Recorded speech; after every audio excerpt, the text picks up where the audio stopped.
Nous avons commencé la semaine dernière une série de prédications sur l'épître de Paul aux Colossiens. Et nous allons poursuivre dans cette épître qui nous ramène à l'essentiel, au cœur de la parole de Dieu. Et c'est vrai qu'on peut tellement facilement résumer l'épître aux Colossiens que peut-être à la fin des 6 prédications sur Colossiens, vous allez vous dire, bon, ils peuvent nous parler d'autre chose.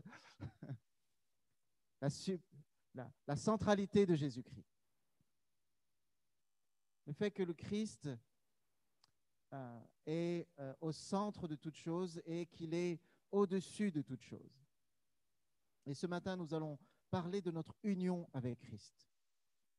Cette épître, cette église de Colosse, à laquelle l'apôtre Paul écrit, donc était une église, comme on l'a dit, qui n'avait pas été implantée par l'apôtre Paul. C'est un de ses compagnons d'œuvre, Épaphras, qui avait apporté l'évangile, probablement depuis Éphèse, où l'apôtre Paul est resté pendant un peu plus de 2 ans à Éphèse, et de là, il a rayonné sur toute cette partie de l'Asie mineure, et il a envoyé aussi des personnes qu'il avait formées, et Épaphras, entre autres, est allé jusqu'à Colosse, et c'est là où il a prêché l'évangile. Et un petit peu plus tard, lorsque l'apôtre Paul est en prison, on ne sait pas s'il était en prison à Éphèse ou à Rome, mais il est en prison, et bien sûr, il a à cœur, comme pour toutes les églises dont il se sent la responsabilité, il a à cœur de leur écrire, parce qu'il veut s'assurer qu'ils restent ancrés dans l'évangile. L'apôtre Paul présente l'évangile comme une force qui s'étend et qui est parvenue jusqu'à Colosse et qui a touché les Colossiens. Mais il s'agit pour les Colossiens de bien rester dans l'évangile. Ils vont entendre toutes sortes de faux évangiles. Et on ne sait pas très bien si déjà, au moment où l'apôtre Paul écrit, s'il y avait déjà des rumeurs de faux prophètes à Colosse, mais en tout cas, l'apôtre sait qu'ils vont être confrontés à toutes sortes de faux évangiles. Parce que tous les évangiles ne sont pas l'évangile. Il y a des choses qui portent le nom de l'évangile et qui pourtant ne sont pas l'évangile. Il y a des évangiles qui tordent la nature même du salut. Quel est le problème de l'homme et quelle est la réponse de Dieu? Et parfois, on entend des choses qui tordent finalement la réponse de l'évangile à cette question. Où le problème de l'homme ne serait pas finalement le péché et sa séparation d'avec Dieu et le fait qu'il a été abîmé. Mais le problème de l'homme, ça peut être la maladie, ça peut être le fait qu'on n'a peut-être pas assez d'argent.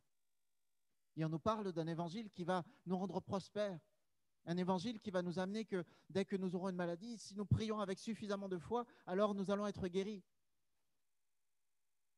Et bien sûr, si nous ne sommes pas guéris, alors nous devons nous poser la question, peut-être que nous n'avons pas assez de foi. Mais ça, ce n'est pas l'évangile. C'est mettre le cœur de l'évangile ailleurs. Et les Colossiens allaient être confrontés à toutes sortes de faux évangiles. Et notamment, ce que l'apôtre Paul voyait le plus souvent, on allait leur dire, mais en fait, puisque vous n'êtes pas des Juifs, vous ne pouvez pas véritablement être sauvés. Parce que pour être sauvé, il faut d'abord devenir juif. Et là, on fait partie du peuple de Dieu. Et on peut recevoir le Christ et être sauvé. Et l'apôtre Paul les mettra en garde contre cela, on le verra dans les prochaines prédications. L'apôtre Paul est préoccupé. Et dans le texte que nous allons lire, dans le deuxième texte, dans la fin du premier chapitre de Colossiens, nous voyons la préoccupation de l'apôtre Paul et à quel point il se donne sans compter pour les Colossiens. Nous lisons Colossiens chapitre 1, à partir du verset 24. Nous avions été jusqu'au verset 23 la semaine dernière, donc nous poursuivons la fin du premier chapitre. Colossiens 1, 24. Maintenant, je me réjouis des souffrances que j'endure pour vous, car en ma personne, je complète pour le bien de son corps, qui est l'Église, ce qui manque aux détresses que connaît le Christ. C'est de cette Église que je suis devenu le serviteur, selon la responsabilité que Dieu m'a confiée à votre égard. Il m'a chargé d'annoncer sa parole dans toute sa plénitude, en vous faisant connaître le secret de son plan tenu caché depuis toujours, de génération en génération, mais qui s'accomplit de façon manifeste pour ceux qui lui appartiennent. Car Dieu a voulu leur faire connaître quelle est la glorieuse richesse que renferme le secret de son plan pour les non-juifs. Et voici ce secret. Le Christ est en vous, lui en qui se concentre l'espérance de la gloire à venir. C'est ce Christ que nous annonçons en avertissant et en enseignant tout homme avec toute la sagesse possible afin de faire paraître devant Dieu tout homme parvenu à l'état d'adulte dans son union avec le Christ. Voilà pourquoi je travaille et je combats par la force du Christ qui agit puissamment en moi. Voilà donc l'apôtre qui nous met face à son combat. Je pense à cette jeune femme qui, au XIXe siècle, peu de temps après être arrivée à Paris, elle avait 22 ans, et avec deux autres de ses compagnes, elle entre dans un des grands cafés de Paris. Elle se dirige vers le maître des lieux et lui demande la permission de chanter. Et le trio entonne un cantique exécuté avec un tel talent, une telle âme qu'il y a dans ce lieu généralement tumultueux un grand silence. Les paroles de ce cantique étaient simples. Le ciel est ma belle patrie, les anges y font leur séjour, le soldat qui lutte et qui prie, y sera bientôt à son tour. Cette jeune femme de 22 ans, lorsqu'elle est à Paris, déjà dès l'âge de 17 ans en Angleterre, elle annonçait l'évangile partout dans les bas quartiers. Elle faisait des campagnes d'évangélisation à la suite de son père. Et elle vient pour établir l'armée du salut en France. C'est Catherine Booth, et la fille du fondateur de l'armée du salut. Et à 22 ans, elle parcourt tous les bas-fonds de Paris. Elle prêche l'évangile à ceux que tout le monde regarde comme étant perdus. Les filles de rue, les ivrognes. Et ceux qui se convertissent, elle les forme. Une formation intense et assez express. Et après 2 mois, ils sont eux aussi envoyés dans la rue pour prêcher l'évangile. Puis quelque temps après, elle ira en Suisse aussi pour poursuivre cette œuvre. Elle sera même emprisonnée pendant une dizaine de jours à cause de sa prédication. Elle va subir toutes sortes de sarcasmes, toutes sortes d'oppositions, mais elle va se battre pour l'évangile, pour que ceux qu'on regarde comme indignes de l'évangile puissent entendre la merveilleuse nouvelle de Christ. Elle a laissé des textes à l'usage des soldats et des officiers de l'armée du salut. Dans un de ses messages, elle écrit « L'idée d'un combat est terriblement absente de la religion de ce siècle. On va à l'église, on lit sa Bible, on se console, on chante des cantiques, on jouit de Dieu. Mais quant à la bataille, quant à cette lutte acharnée entre les ténèbres et la lumière, entre l'enfer et le ciel, on n'en voit presque rien. D'une manière générale, cette idée est absente de la vie religieuse et elle entre à peine dans le plan des enfants de Dieu. » Elle voyait le combat qu'il fallait livrer pour que l'évangile authentique, puisse être prêché. Et lorsqu'elle part de France pour établir l'armée du salut en Hollande, Cette jeune femme n'était plus toute jeune, elle avait déjà eu 10 enfants entre-temps, entre le moment où elle est allée en Suisse, ou euh, après qu'elle ait fondé l'Armée du Salut en Suisse, elle s'est mariée, elle a eu 10 enfants, mais elle a continué et elle est partie pour fonder aussi cette œuvre en Hollande. Et elle parle de la France et elle dit la France possède en elle des éléments n'appartenant au même degré à aucun autre peuple de la terre. Un élan, une générosité, une capacité de s'élever jusqu'au sublime là où elle est convaincue. Elle est sincère, enfant si vous voulez, terriblement indulgente pour tolérer le vice, mais inexorable jusqu'au dédain pour l'hypocrisie. Dire que cette nation ne veut pas de religion est une erreur, mais elle veut la vraie. En relisant ces paroles de Catherine Booth au XIXe siècle, c'était au début du XXe siècle quand elle est venue, quand elle a quitté la France, je me suis dit, tiens, ça peut être tout à fait authentique. On pourrait se dire aujourd'hui aussi, la France, spirituellement, c'est vraiment pas ça. Mais dit, cette nation ne veut pas, dire que cette nation ne veut pas de religion est une erreur, mais elle veut la vraie. Et l'apôtre Paul dit toutes ces souffrances et ces luttes pour que la vérité de l'évangile, pour que le véritable évangile triomphe. Et on pourrait résumer cet évangile avec cette expression qui parcourt les écrits de l'apôtre Paul, cette double expression, Christ en vous et vous en Christ. C'est véritablement le cœur de la théologie de Paul et de sa prédication.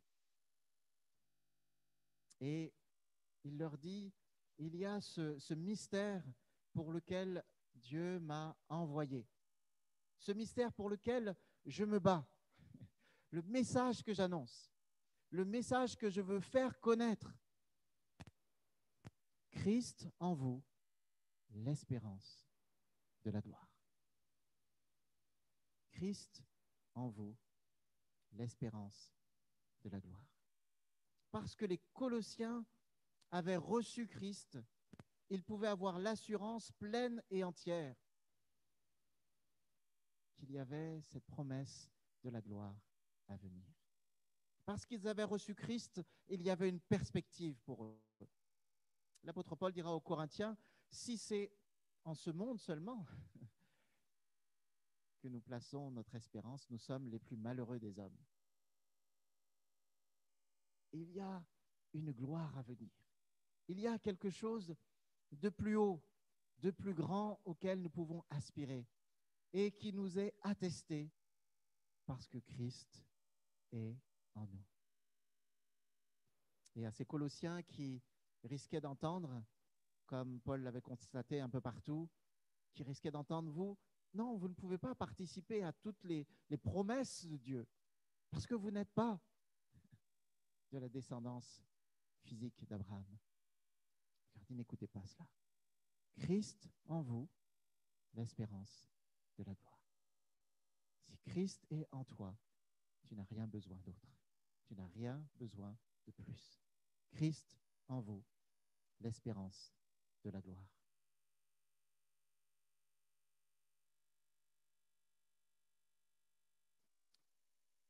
Mais l'apôtre Paul complète ce Christ en vous.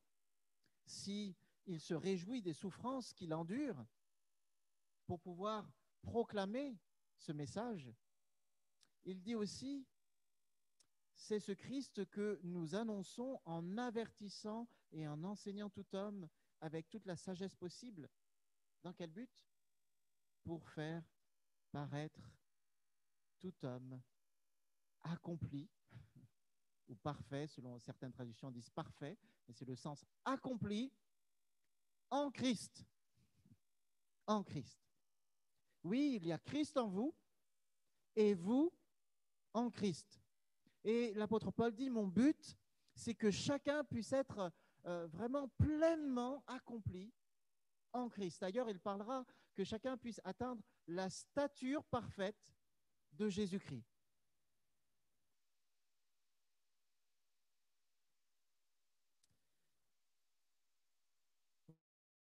Colossiens, il dira, si quelqu'un est en Christ, il est une nouvelle création. Il est une nouvelle création. Il y a une dimension que nous devons véritablement intégrer, c'est que le but de Dieu, c'est véritablement que nous puissions être refaçonnés à l'image parfaite de Jésus-Christ. Nous ne devons pas avoir pour nos vies, et collectivement, nous ne devons pas avoir un but plus petit que celui d'être parfait, accompli en Christ. Que Christ soit pleinement formé en nous. Et l'apôtre Paul dira aussi aux Colossiens, non, aux Galates, je crois, aux Galates, vous pour qui j'éprouve encore comme les douleurs de l'enfantement, jusqu'à ce que Christ soit formé en vous. Nous avons parfois une idée du salut comme tronqué, comme un salut au rabais. Christ ne nous sauve pas seulement de la condamnation du péché. Il ne nous sauve pas seulement de la culpabilité du péché. Oui, il fait ces choses, gloire à Dieu. Mais il veut nous sauver réellement du péché. Il veut extirper de nos vies le péché. Tant que nous sommes sous l'emprise de la convoitise, de la jalousie, des ambitions qui ne sont pas alignées sur le plan de Dieu, alors le péché domine encore en nous. Et nous ne sommes pas encore accomplis en Christ. Et c'est ça que Dieu veut. Il veut véritablement que le péché soit extirpé de nos vies jusqu'au moment où dans sa présence, la présence même du péché sera éloignée de nous. C'est Catherine Booth qui exhortait ses soldats et ses officiers de l'armée du salut en leur disant, pour ce qui concerne votre propre vie spirituelle, il faut que vous possédiez la sainteté, que vous soyez sauvés de tout, non seulement du mensonge, du vol ou de la colère, mais de l'envie, de la jalousie, de la mauvaise humeur, de la timidité, de l'esprit de critique, de la recherche de soi-même et toutes ses formes. Vous ne pouvez pas combattre le péché avec succès au dehors tant qu'il existe encore au dedans. Elle avait cette même passion de l'apôtre Paul pour dire, ce que je veux, c'est que vous soyez accomplis en Christ. Que vous compreniez que si Christ est en vous, d'où que vous veniez, il y a l'espérance de la gloire. Christ en vous, l'espérance de la gloire. Et que vous soyez aussi en Christ, pleinement accomplis. Christ en vous et vous en Christ. Voilà, on pourrait dire en quelque sorte, l'alpha et l'oméga de l'évangile. Et l'apôtre Paul n'avait de cesse de rappeler cela à chacune de ses églises. Et il nous le rappelle encore ce matin. Quel que soit ton parcours, d'où que tu viennes, il n'y a rien qui puisse te disqualifier. Christ en toi, l'espérance de la gloire. Et le Seigneur veut aussi que cette union soit pleine et entière. De même que Christ est en toi, il désire que tu sois en lui, pleinement accompli.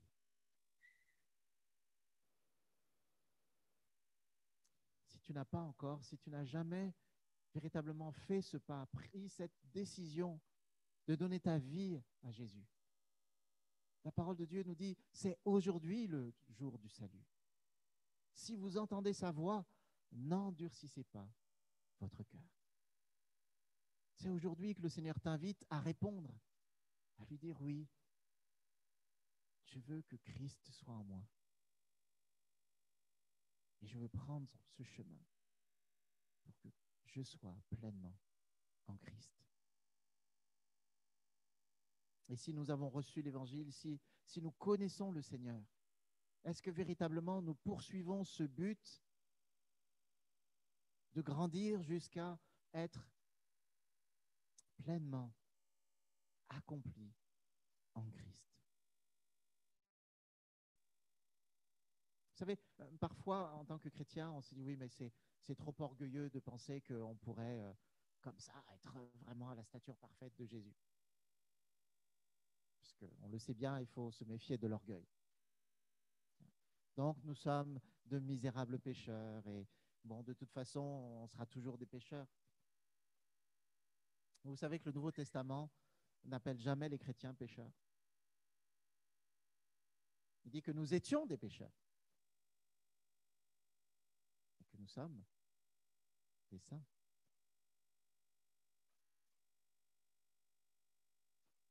Le péché n'est pas le seul horizon pour notre vie chrétienne. Dieu désire que nous puissions croître. Bien sûr, c'est le travail de toute une vie, mais nous devons être résolus à aller vers cela. Pour dire oui, je veux être accompli en Christ. Parce que Christ est en moi, je vais être pleinement en Christ. Et c'est là seulement que nous pourrons être comme l'apôtre Paul, comme Catherine Booth et tant d'autres, enflammés pour Dieu, pour dire Seigneur, je veux que ton règne vienne, je veux que d'autres autour de moi puissent te connaître, te rencontrer. Les personnes qui peut-être pensent qu'elles sont indignes à cause de ce qu'elles ont fait dans le passé. Des personnes qui peut-être pensent qu'elles sont indignes à cause de ce que d'autres leur ont fait. Qu'elles puissent découvrir Christ en moi, l'espérance de la gloire. Et je peux grandir jusqu'à être accompli en Christ.